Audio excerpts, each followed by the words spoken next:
over a decade ago working in a small little area. And it's really through collaboration that we're able to grow and grow our area of coverage and grow our impact. So I think that is also something so important as to why we need to collaborate. And lastly, I just want to really just say people need to put aside competition and their egos. And there's so much of this in conservation. I mean, that's what's so sad about so many aspects of conservation. There's tremendous amount of competition for names and brands and funding and all sorts of nonsense that goes on. And egos, a lot of conservation is ego driven. And I think if we can put all that stuff aside, put that nonsense aside, and really, we can do so much more. We can get together, collaborate, and really drive conservation forward. So there are some things that pull you back, like egos and competition, but the second you toss it aside, it's just forward. And I think that is something so important in collaboration in conservation. I really liked Shivani's first point about isolation and hopelessness. And really what's wonderful about collaboration is it's actually about hope in conservation, that when you're working together, you have hope for the future because you can craft a vision together, you can put your energy, invest your energies together into a much bigger movement, as Shivani said, covering a much bigger landscape. So yeah, I really like that association between collaboration and hope in conservation. Yeah. Okay, so there's a couple of things that make collaborations, very interesting, especially when you think about it as this buzzword that everybody's using and everybody wants to do, and you feel that drive to go and do it. And we want to just go through a few of those meaty points of, what Sarah is one of the most important things to you about collaboration and that make a collaboration work? Gosh, it's a really good question. I think for me, it really goes back to this idea of shared values and shared goals. And maybe I can speak a little bit about shared goals first. I think often because collaboration is a buzzword, we can jump into collaborations quite quickly because we go with the flow in terms of the momentum of the buzz.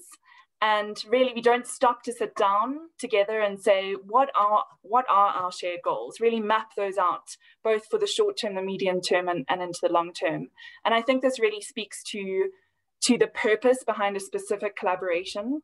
So I think for me, that's an essential starting point for any collaboration, that you really are very strategic in sitting down and working out why you want to pursue this particular collaboration with this particular person or institution. Mm-hmm. Mm-hmm. And who are the players when you're thinking about this? Maybe you can make it a bit more real for us. Yeah. Who are the players? Sure. Yeah. So I think, there's obviously lots of different types of collaborations in the conservation world. And you can have collaborations between two small organizations. You can have collaborations between two big organizations, a big and a small organization, across sectors. And that I think the one that I want to speak to a little bit this afternoon is about collaboration between a bigger organization and a smaller organization. And I think this is becoming increasingly common because of donor-driven requirements for big organizations to partner with smaller on-the-ground organizations who can really drive that impact in the long term. And I think often what we find is this power differential between a big organization and a small organization. There are a lot of assumptions that often go into those collaborations about, for example, the small organization needing capacity building or finance or whatever it may be. And actually, it's really fascinating in my experience. Sometimes small organizations have the flexibility, have maintained levels of passion and expertise in terms of their understanding of a local landscape, and that can really actually build the capacity of a bigger organization. So I think for me, what I want to draw out of this topic is really this idea of horizontal leadership. So I think it's really important that when big organizations partner with smaller organizations, and when I talk about big and small, I mean revenue and staff size. And I think it's important that they really understand their shared goals and values. and that they sit down and understand what each party has to offer in that collaboration. That it's not an assumption that the big organization has high levels of capacity or expertise, that they can deliver much greater impact, but that both working together can achieve the impact that they want. So I think that that's a really important point. And I think one of the sticking points often, to make this more specific, is around data sharing. And I'm sure everyone can relate to this in some shape or form. But often you'll find a bigger organization, for example, requesting data from a smaller organization for input into a modeling exercise. And I think I've been on both sides of this. And when I've worked for bigger organizations, I've often been frustrated actually at players not wanting to provide data for a really important initiative, because I've been looking at the mission and saying, well, why aren't these small organizations participating? But what I've grown to realize is that data actually represents your blood, sweat, and tears. It represents all the work that you put into a landscape or studying a species over many, many, many years. And really, therefore, data should be about trust. And so when you share data, it has to be in an atmosphere and within a relationship of trust. And so what I would really encourage us all to start thinking about is building relationships before asking for things like data from a partner. Making sure we have that foundation of trust, so that data doesn't become an issue of power and representation, but rather becomes an issue of impact and delivering impact. Yeah. Huge I think point. just to add on that, when something like data becomes an issue, it breaks that trust, and it's very hard to bring it back again. And that is something I think, we've all faced, is just one thing can really derail that process of collaboration because you've broken trust. Yeah. And trust is one deep and very important thing that we are going to tackle in a bit more depth. Something else that I think we've mentioned a little bit is the assumptions that are made about why collaborations should happen, or the fact that certain collaborations should just definitely by default be happening and should happen. And I think one of them is in the tourism and the conservation world.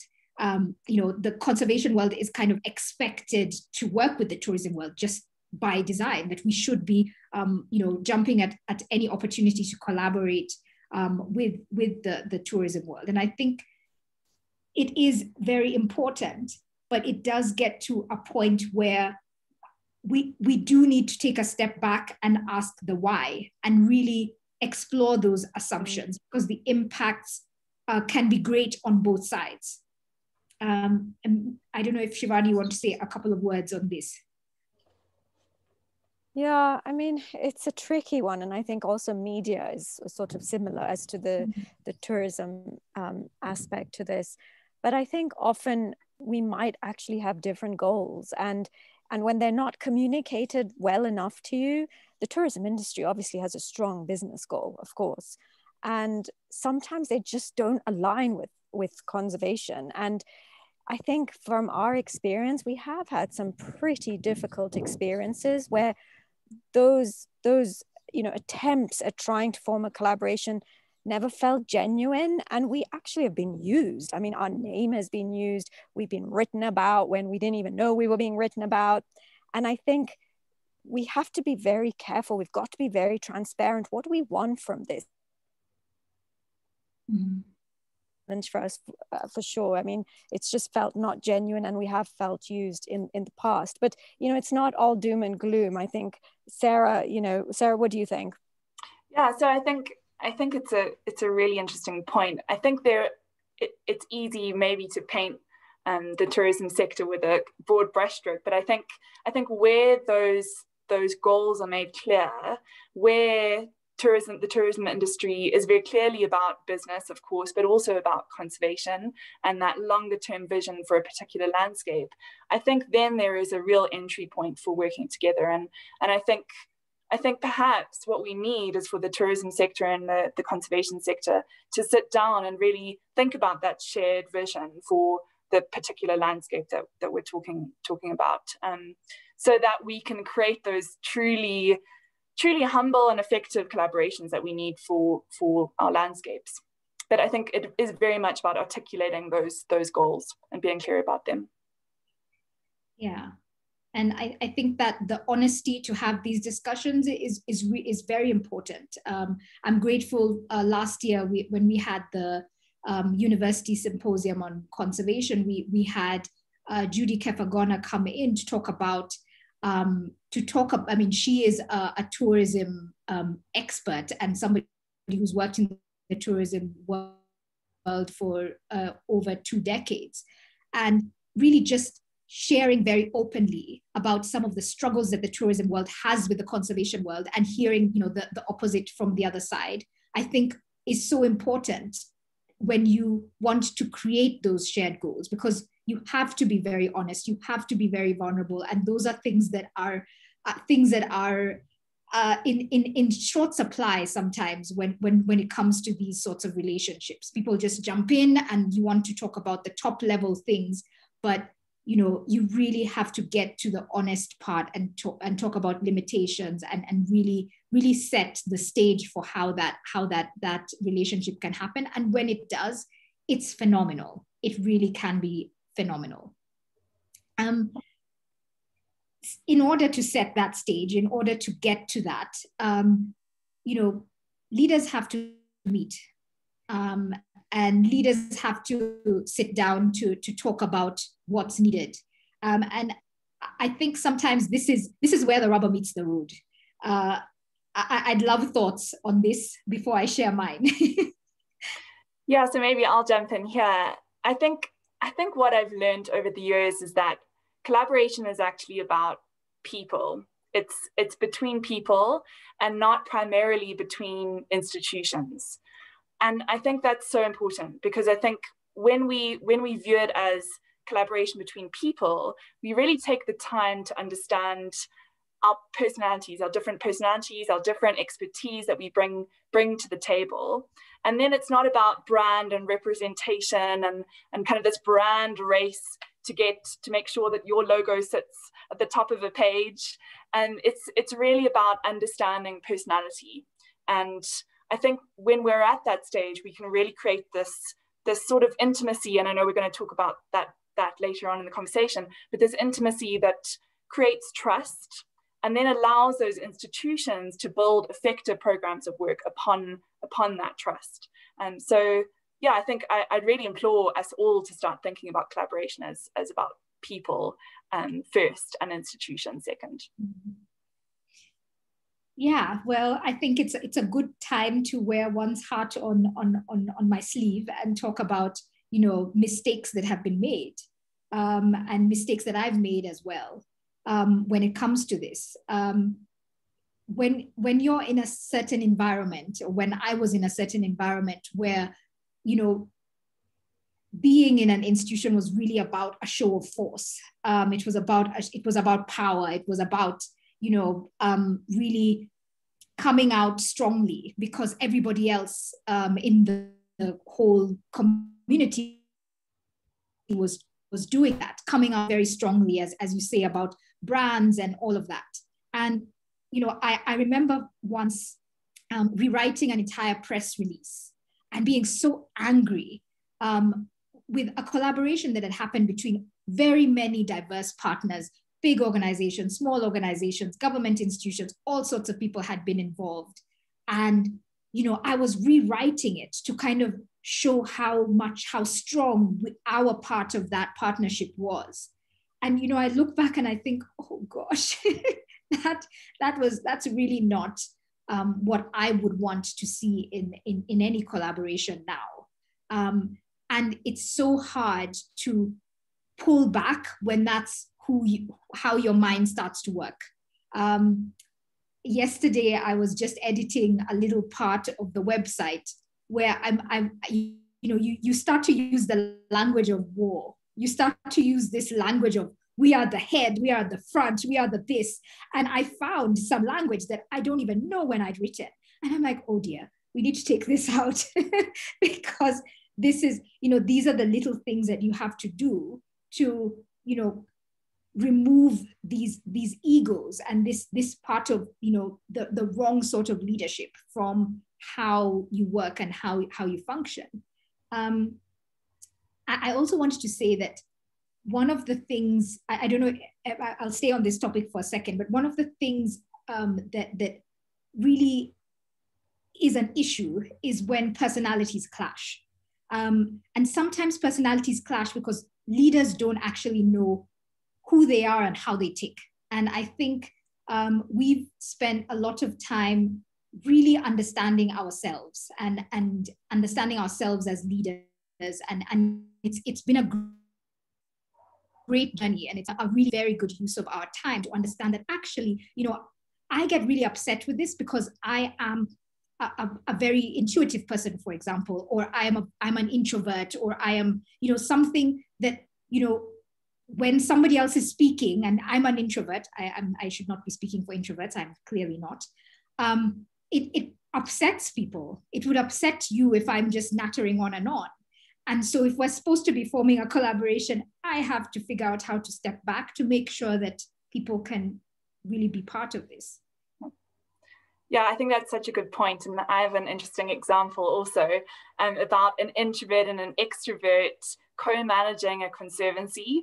And what was really fascinating about this was that those introverted and the extroverted dynamics led to conflict in a really material form. So the introvert wanted to close access points to this reserve because he was trying to control people coming into the reserve, while the extrovert really wanted the greater number of the community to enter this reserve whenever they wanted. So it was a real failure of introspection of those leaders to recognize that conflict was just coming from personality, really. And I think if they've understood that early on in the process of collaborating, we wouldn't have ended up, for example, at that point of conflict. So I think it's such a good point about the responsibility of leaders to go through processes of leadership development, really understand their strengths as leaders.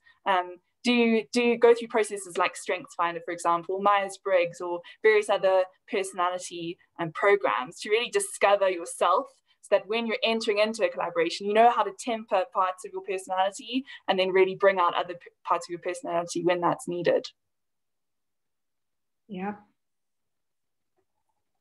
So we move on to another topic, which is a very interesting one. And I think it's one that is probably the least thought about when collaborations start, which is time. You sit down with a friend who is the leader of a different organization, maybe in a different sector, maybe in your sector. You really want to, you found out you both have an interest in education or women or something that you really want to bring, you have different parts of it. So how do you start this collaboration and how do you end it? It's such a good question. And I think the other question is, do you start? Just because you have those common interests, does that mean you have the shared goals to justify beginning a collaboration? And so I think for me, it all starts with sitting down and having that conversation about shared goals and the timeline of those shared goals. For example, bigger goals might require a 10-year collaboration, and you can really map that out and what that might look like. Whereas a small activity that you can achieve within a month might look like a really informal burst of energy towards a collaboration. So I think it's really important to start with those shared goals, and then that determines the timeline with which you're working. Mm-hmm. I find that this is one of the hardest things. And I think going back to the idea of the purpose really should help one structure that start and end. And if you're clear on that, then it helps. It doesn't always work. And I think sometimes you have a purpose and you have this amazing idea of what something can be. So you might form a it too quickly, or you might not formalize it at all, and then you actually needed those structures going in. There's all sorts of things, and I think of two examples that are relevant to us.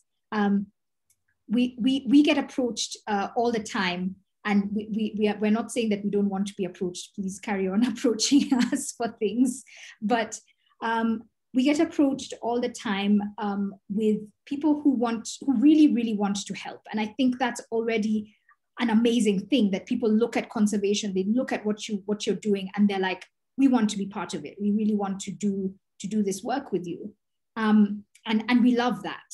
But we have had to partially close one door, which is to do with cause marketing. People who are very excited to make T-shirts for us, or start, doing all sorts of things for an organization, and sometimes those things are phenomenal. And I have been in situations where, a cause marketer became one of the biggest, the biggest supporters of an institution. But sometimes it also leads into the weeds for different organizations. For us, we are very small. Our leadership is very flat. There might not be enough hands to go around to do a lot of things. So we looked and we said, we really want to be part of, we want to try and work with this. But then we said, actually, maybe we shouldn't start, because going down that road with lots and lots of institutions can be quite tricky. It's not that we don't do it ever, but it's that it really has to be thought about very, very clearly. And I think a lot of organizations also in our position have to make those decisions about that sort of collaboration. Another very different example is something that I think almost every person who's involved in conservation is involved in, which is networks, alliances, forums, all sorts of groups that have come together because they have a common interest, a common goal, and or a common thing that they feel like they need to do together. And I think that networks, alliances, and forums can be some of the most powerful bodies to effect change. I came together a few months ago with 30 women from all sorts of places, and we formed a loose alliance to put together an article.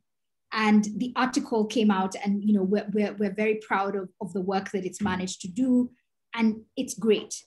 But sometimes, at least in that case, we knew we had an article to do, and it's not that the alliance has ended, but it's just that we don't have to have structured meetings every week to discuss X or Y.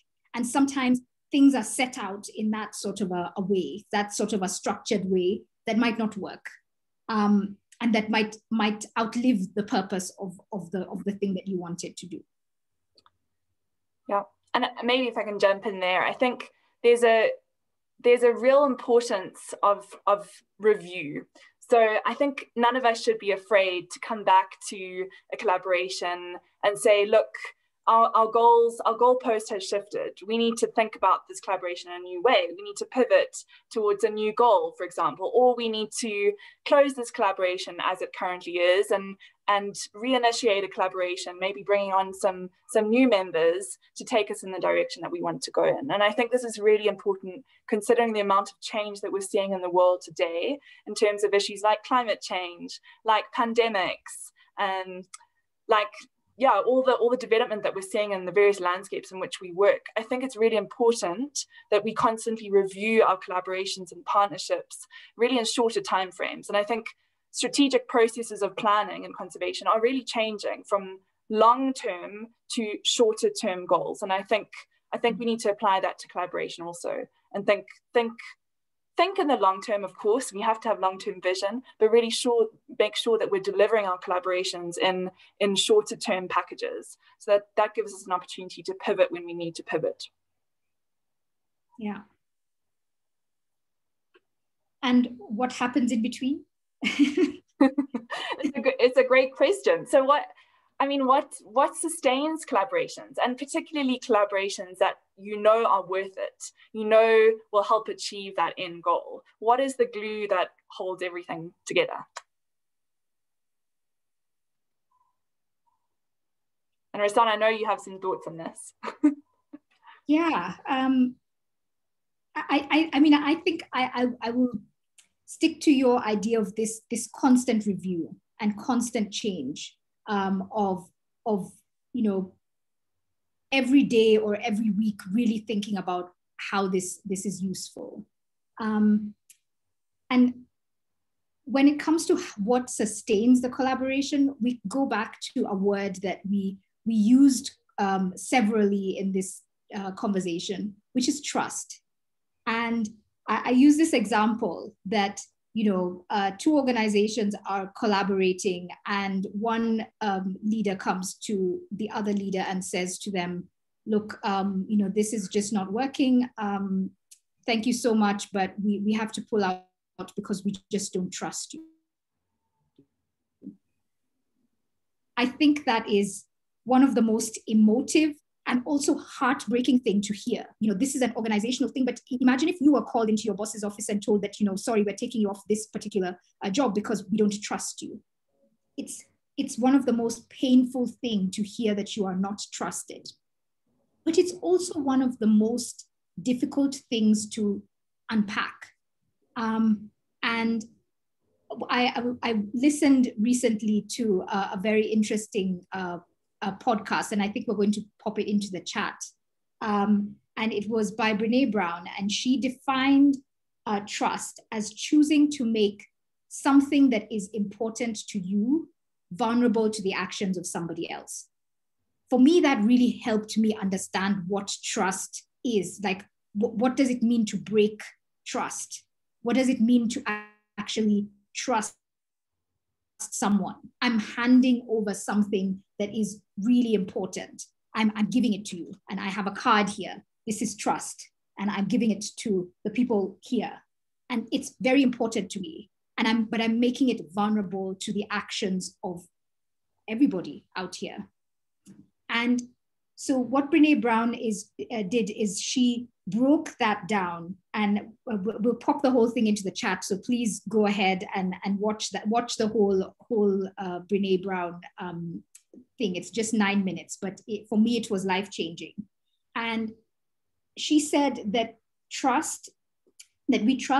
when we trust, we are braving connection with someone else. So she did an acronym for braving. And I won't go through the entire thing, but I'll go through 3 things that I thought were important. So braving, in summary, is B for boundaries, R for reliability, A for accountability, V for the vault or for confidentiality, I for integrity, N for non-judgment, and G for generosity. I won't go through all of them. I'll just choose the 3. And sadly, I couldn't find the cards that said a really nice card that said boundary, but I did find a card that said structure. So I'm going to be explaining this one. And it's something so important when it comes to collaborations, is having a structure to what you're about to do, having some boundaries. And I really wanted to make sure to say that structure or boundaries are not armor. They're not armor because we're just like, oh my gosh, these people are going to completely mess this up and we need to protect ourselves. This is not how you should think about boundaries. You should think about it as how much you are willing to give and how far you are willing to go, and to actually see how far the other entity is also willing to go, so that you're able to set those expectations. So when you're writing a contract or a memorandum of understanding or something, when you're coming together to put together a collaboration in conservation, this is about setting expectations. It's not about arming yourself against the potential enemy who you're about to collaborate with. And I think it's important to say, reliability is also the second thing that I wanted to talk about. I think this one is important, and I think this one is one of the hardest ones to do. It was explained as if you step on a weighing scale 100 times, you know it's reliable when it says the same thing 100 times. Even if it's not what you want to hear, but it is, it is what it is. So you need to do something over and over again. When you say you're going to do it, it's not just about doing it well the first time. It's about doing it well the second time and after that. And a few days ago, it's about, for example, keeping the name of the other organization in your thoughts, making sure that if you are doing a partnership, you don't take the credit for things by yourself. And it's not just once, it's the next time and the next time you do it, or you talk to different people, you keep being reliable about it. I think a few days ago, we had a really wonderful event with the county government, and they were amazing and wrote a really incredible post about the engagement that we had with them. And if there are some listening, hongera sana, and we are very excited to continue to work with you. In their post, they wrote that Sarah Childs is Iwaso Lions infrastructure advisor. And we were very quick to say, actually, no, she is Iwaso Lions and Grebi Zebra's infrastructure advisor. And it's important. These are some of those things that are important to do to be reliable about what you said about this partnership. We could have been very happy to just keep taking that glory over and over. But Sarah doesn't belong to us alone. She belongs to both organizations, and we need to be reliable about just that. The last one is generosity. And generosity, I'm going to use the word compassion because I couldn't find a card for a generosity, but I hope that it'll make the same, it'll be the same. It's about making generous or compassionate assumptions about the other person. So for example, if a different group came to you and they did something that you weren't expecting, our first reaction shouldn't be, oh my gosh, they clearly are breaking the partnership, or they clearly are not going to be reliable, or our reaction should be, okay, something happened. Let's find out what it was. I'm sure it was that maybe this was forgotten, or maybe something happened that led them to do this. And we want to find out what that thing is without immediately blaming the other party.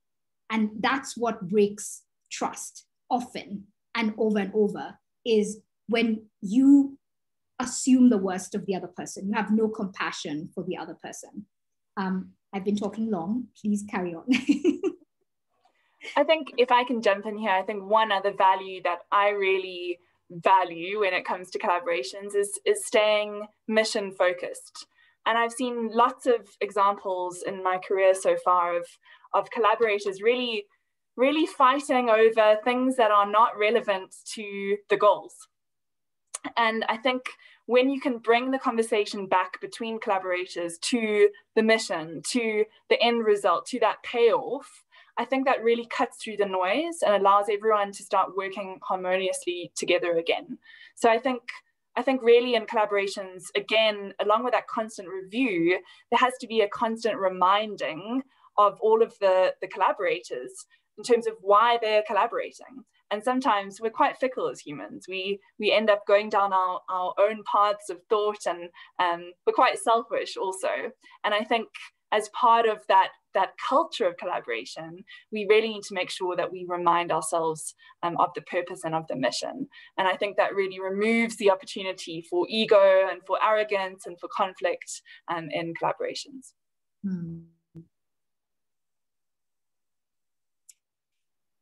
So now we must have some really great examples of some collaborations we've been part of, just so that we give people hope that this is not just a very, very difficult thing to get right with all of these values and time and leadership and all of these things that we're building, but that actually this is possible. Sarah, would you like to kick off? Sure. So I think, as Reson's mentioned, my role is a living, breathing example of an effective collaboration. So really how my role started and how this program, this infrastructure and biodiversity program started, was that Belinda and Shivani had known each other and developed that relational trust over many, many years, so 10 plus years, and Shivani, correct me if I'm wrong there. And so really what happened is that they shared goals in terms of wanting to see the Northern Kenya landscape be healthy in the long term. And what we've been seeing recently is a lot of infrastructure investment in that landscape, which has the potential to undermine a lot of the work a lot of the conservation investment in that landscape over the long term. And so Shivani and Belinda came together and they approached me and said, look, how do we bring players together to collaborate effectively on this issue? And that essentially mushroomed into my eventually joining Owassa Lions and Grevy's Zebra Trust in 2018 to push forward this program of work that is ultimately founded on collaboration, so founded on Belinda and Shivani's shared goals and values. And then also we've been able to build that collaborative culture between the organizations and essentially create further collaborations on that foundation. So we've been collaborating with the infrastructure sector in Kenya, and we're also collaborating with institutions that are trying to push forward best practices in the US, in South Africa, and we're involved in global conferences that are all about bringing knowledge together through collaboration. So I think it's a really good example of that foundational trust that two individuals had, and that really mushrooming into something much, much bigger. So it starts really simply often, and I think that should be an encouragement to us all, that it's not necessarily a complex process. It starts with that initiative based on trust, and then mushrooms from there. Mm-hmm. Just to add to what Sarah said, my first three words were challenging, essential, and a relief. And this is one example where it's not being challenging. It's so essential in this changing landscape. And the relief I feel when I'm right at the beginning, when I felt that I'm in this with Belinda, is immense, because and we were both at such a loss and we're like, well, I don't know what to do, but we're in it together. And this is just such a great example of that sort of relief that I definitely felt. I can't believe it's been 3 years, my goodness. I think when collaborations work, time passes really quickly. Time goes so quickly, definitely. I have a couple of other examples. Resson, is it okay if I keep going? Yeah, keep going. Yeah, okay. So I think there's two examples I really want to give on good collaborations and easy collaborations. One is, gosh, I think it's almost 6 years ago now. So 6 lion conservationists came together, and I'm one of them, and we formed what's called the Pride Lion Conservation Alliance.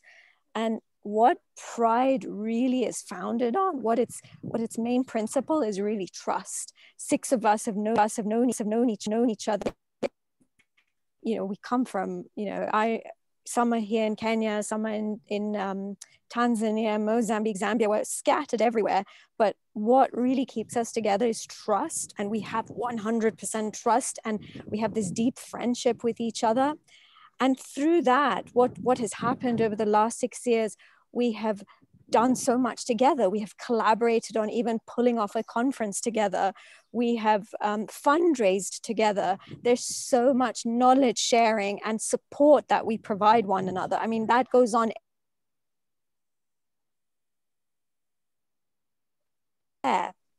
Just this year alone, we're so excited that our teams are going to visit Amy's team in Tanzania, the Lion Guardians team in Amboseli, Colleen's team in Niassa, and relationships and collaborations have formed there as well. We went to visit Niassa many years ago, and Eusebio and Jenneria are still amazing friends and always talking and discussing lion issues together. So that's even where another form of collaboration and how it sort of can continue in different ways. And so that's Pride, just something that really provides so much support to all of us. The second one is a newer one, and that started in 2019 when we started our program, Kura's Pride, where we're looking to address some of the disease issues in the area. distemper affects the endangered wild dogs, and also it could affect any of the carnivores. Rabies is such a problem. We've had rabid hyenas just here near camp, and of course that's such a serious human health issue. So we started this program a couple of years ago, named after our dog Kura, who's sitting right here. And I think what we realized early on is there's so many people with that same vision, and there were so many efforts being made to vaccinate domestic dogs, to improve domestic dog welfare. And we realized if we came together, we could do so much more. We could expand the area of coverage. We could, have a greater impact. And especially with a disease like rabies, you need to cover at least 70% of the dog population, and dogs are moving throughout this landscape so much. So by coming together, you're really having this greater impact to remove these diseases from this area, which is so detrimental to the wild carnivores and to human health. And so just to summarize, last year we collaborated under the leadership of the Samburu County government. We collaborated with over 10 organizations, and it was truly tremendous what could be achieved with everyone having that same goal. And people were everywhere. I mean, everyone scattered over about 10,000 square kilometers, and we came together, and over 2,600 domestic dogs were vaccinated, and everyone pitched in. And that is what's so great about this program. It wasn't Kura's Pride doing everything, or Daktari Wildlife Foundation doing all.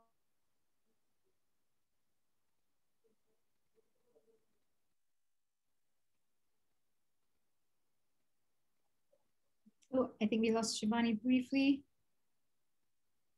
Sadly. Okay, I hope that she'll come back, but yes, it is an amazing program.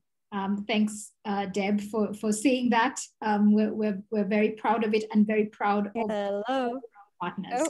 Can you hear me?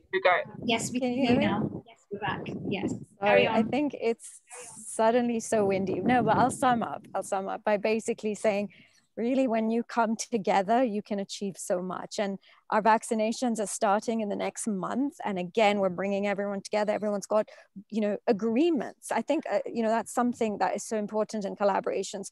Have everything written down, so it's very clear what this person's doing, what that person's doing. So the responsibilities are, it's not vague that is so-and-so doing that, or should I do that? It's none of that. It's very clearly written down. So all that's coming together, and I'm very excited about the vaccination starting next month. So yeah, that's just another example of good collaboration. We've spoken so much about, what it takes to have a good collaboration, and, some of the challenges we face. And I've loved listening to you guys on your insights in this. But what is the way forward? How can we normalize collaboration in conservation? What do you think we should be doing to move this forward? So I think that one of the most, and I think it's come out very clearly in this conversation, it's something that we learned from one of our great networks, the African Conservation Leadership Network. And they brought in this picture of strategic versus intimate. And I think we basically discussed that in terms of trust and shared goals. We've discussed these two things very clearly. And when they talked about strategic versus intimate, they talked about the fact that if you're so mission focused that you completely lose sight and lose track of the fact that, people have lives, things happen, people make mistakes, and you drop lots of dead weight, or what you consider as dead weight on the way, you'll never be able to collaborate. You will have to go it alone. But if as well you are so deeply involved in like very deep personal connections, and these sorts of friendships, as we've said, are so important. But if you're too deeply involved with them that you forget what you are actually doing, then you lose purpose, and you just kind of it'll just kind of end. But if you have that sweet spot where you really keep to the mission, but you don't forget that this is about people, then you actually can make this work. And this is how it can be normal. You have to be courageous and kind of say, look, we have to try and do this. We have to step out of our comfort zone of just being with ourselves and work with people. And we have to remember that this is a value, like collaboration in itself is a value that we want to ascribe to. It's that we should not, as conservationists, think about going alone for everything. So, keeping those things in mind, I think is a really important start point to shifting the culture. Yeah, and I think just to add to that, in terms of the intimacy point, I think it's really important that we create we set aside dedicated time to spend time with one another as people. And I think when we come to a social event with no hidden agenda or hidden motives, that really helps to build trust. And if I can give an example of working on a cross-sectoral initiative, I had one of our collaborators ask me several times, but what is your real motive? What are you really here for? And kept asking me this. And that's because that person had been burnt by previous collaborations. And I think this person now is quite amazed actually at our long-term interest in building his institution's capacity rather than having a hidden motive and agenda. And I think that's really important, is to model that sincerity actually in building relationships. And then I think the other thing that we can start doing as a conservation community is to start thinking strategically about what kinds of collaborations we need at all sorts of scales to achieve the kind of impact that we want. And I think we don't do that enough, because we think of collaboration just as an aside. But it's actually it's a bit like salt. Without salt, you don't have the flavor. You don't really enjoy that meal as much as you could. Mm-hmm. And so I really feel very strongly that we need to think about dedicating capacity and time to collaboration. And that's how we can start shifting the cultures around effective collaboration. Mm.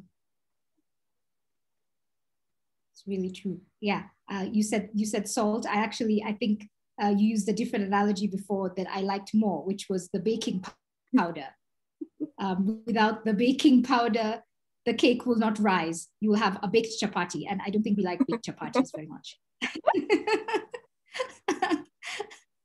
So we've really enjoyed just chatting about all the things that we feel that we've learned, all the mistakes we've made, and all the ways in which we really feel like this can be righted for the conservation world. But we would love to hear from you if you have any comments or any questions. Thank you so much for everybody who's written in the comment section. I'm just looking through it now very quickly. I see you're here with us, Ambrose, and you're right that competition is the main enemy of conservation. And he says, thank you, Shivani, and great work for pushing these partnerships like Kura's Pride together. I think we have a comment from Jude, who said, good point, Sarah, on trust and relationships. If you have questions, we're happy to answer them. We can't tell you that we have the answers, but we'll answer them from our way and our perspective. Could you expound more on how to build trust, especially between communities and organizations? I think that this is a question all of us can kind of answer in one way or another. Thanks, Jude, for this question. Sarah, would you like to start? Sure. I think one of the key issues there in terms of building trust between communities and organizations is timeline. And actually, this is something that we've spoken about recently, in that the confidence in terms of giving communities confidence that you're in a landscape for the long term really allows for that trust-based relationship. And the second a community hears that you're there and you're parachuting in and out, there's no real incentive to engage in a sincere way from both sides. So I think it's really important that we we all take on this value of long-term conservation and long-term commitment to particular landscapes that we work in, so that we can generate that trust in the long term between communities and organizations. Shivani, would you like to say something? And just to add to that, I think often we sort of, well, we need to move away from this idea that it's community and it's conservationists and we're two separate things. And I think over the past year, we've had so many discussions about this. And, Generia would sit here and say, I've been a conservationist my whole life. I was born here, I've lived with animals my whole life. And I think that is what everyone should be working towards. It's not conservationists and communities, and we're two separate things. I look at our team, our whole team is from here, from the community, these areas. They, as Generia said, they've been conservationists their whole lives. So I think it's a case of coming in, as Sarah said, not with this whole idea that you're sort of coming in, sharing or telling people what to do, or with your own thoughts and your own beliefs. It's more about, it's the exact opposite. And I think that Sarah mentioned parachute science, and our great friend Asha DeVos wrote an article about this, and Resson's article with all the women last year also touches on it. But parachute science, or colonial science as it's known, has to change. It has to end, because all it does is undermine these local conservation efforts, the efforts that communities are making in their own land. And I think that is so important. And coming in with this mindset, like when I moved here almost 20 years ago, I didn't know what I was doing. I mean, I had no vision, I had no plan. I came to learn. I didn't came to educate communities, which is what a lot of people think, that you're teaching them how to coexist. They've coexisted with wildlife forever.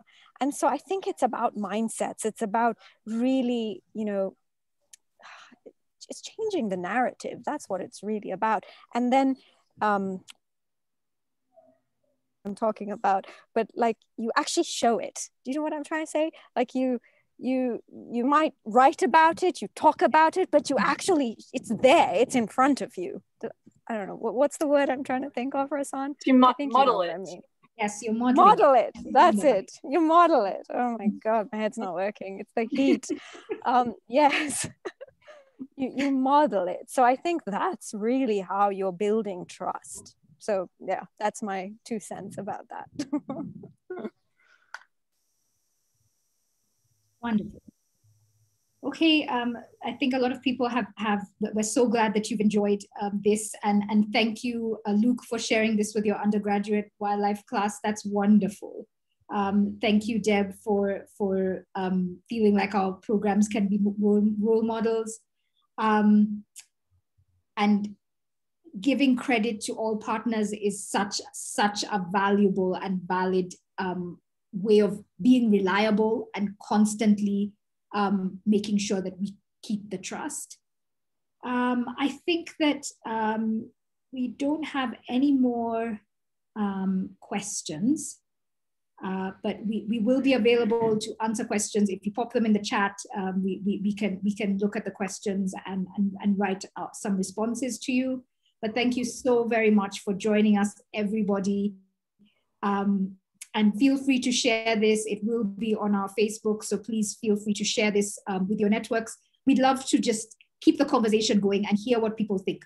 Maybe some of the things we said were completely out of the world and out of what you think. Tell us. We'd love to hear yes, we'd love to hear what you think. What are your how do you challenge us to think differently about this? So I don't know if you might have some parting shots before we call this an evening. I think just from me, let's keep this conversation going. I think it's so essential to use Shivani's word, and we really need to start building on this conversation to start shifting the culture of collaboration. Great.